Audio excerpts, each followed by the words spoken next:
嗨，大家好啊！我家全子在德国上小学已经满1个月了，过程和想象当中一样轻松愉快。每天上课就上半天，早上8点到中午11点40，上4节课。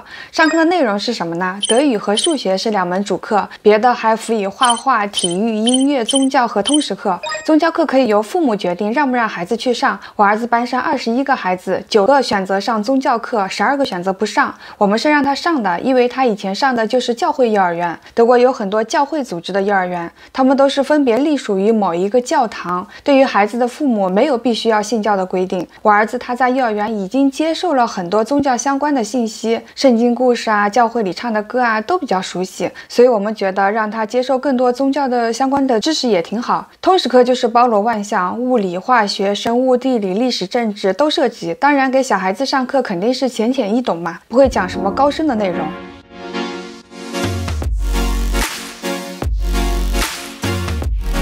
德国这边小学老师的主要任务就是唤起小朋友们对学习的兴趣。他们上课的内容简单的吧，你就觉得根本也学不到什么东西，去上学跟去玩也没啥两样。我儿子上小学已经4周了，就这一周才开始学正经的内容。德语课终于开始学字母了，每天的作业呢就是写一个字母，大小写各10遍，也不是每天，因为周5没有德语课，德语老师说周4的作业得到周1才能改，时间隔太久了不行，干脆周4就不布置德语作业了。数学课也是这周才开始学数字，作业是每天写一个数字。周4没有数学课，自然就没有数学作业。他们前几周的那个作业就是涂涂画画，什么连线啊，把一个图圈出来啊，你都分不出到底是数学课作业还是德语课作业还是画画课作业。按这个进度，等26个字母学完哦，德语是30个字母，还有 A、Ö、Ü 和 SZ。等学完这些字母，这个学期差不多也过去了。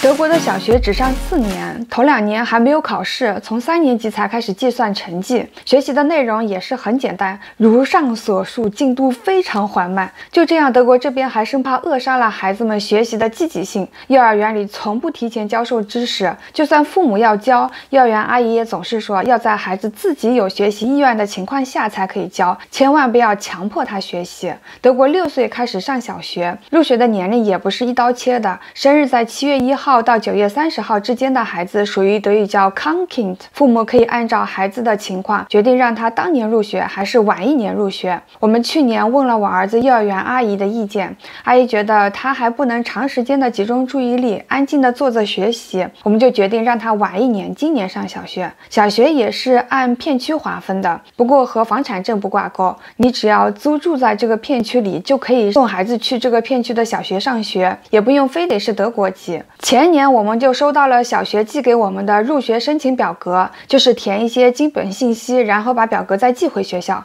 到开学前2个月，学校会再寄信过来，通知第一次班级碰面的时间，还有几张清单，会列出来需要买的练习册和文具。德国这边练习册不是学校发的，是父母自己去书店买的。书店在开学前有一个专门的柜台，配有2个工作人员，你只要把学校的清单给他，他就帮你把上面的练习册配齐，非常方便。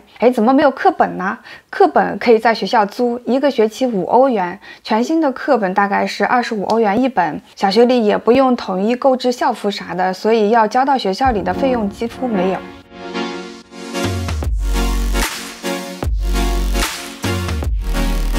孩子只上半天学，还有半天怎么办呢？谢天谢地，还有托管班可以去。托管班离小学很近，走过去10分钟不到。孩子上完学，有托管班的2位老师来接他们，因为是刚入学嘛，托管班的老师会来带他们2个月，之后就是他们自己结伴走路过去。在托管班先吃午饭，把肚子填饱。对德国的饭菜就不能有太高的要求，有时候他们土豆配酸奶就是一顿了，反正中午就凑合一下。吃完午饭休息一会儿，然后托管班的老师就会组织孩子们写家庭作业。对于我们家长来说真是利好消息，孩子回家前自己把家庭作业都已经做完了，做完作业他们就可以自由活动。托管班里有图书室，有手工房，有很多的乐高，还有活动室和沙坑。老师也会组织他们一起踢球玩游戏，也有提供很多的兴趣活动给孩子们报名，画画课啊、手工课啊、轮滑、探险、乐高，甚至是做点心。不过每个孩子只能报2个活动，托管班的老师说了，活动参加的太多就没有时间玩了。这些活动在我看来不就就是玩嘛。很多的德国小伙也提供托管班的服务，上课还是只上半天，中午在食堂吃饭，下午就在学校的场地里给孩子们组织一些课外活动。我儿子的小学也正在扩建场地，预计2年后能变成这样全日制的小学。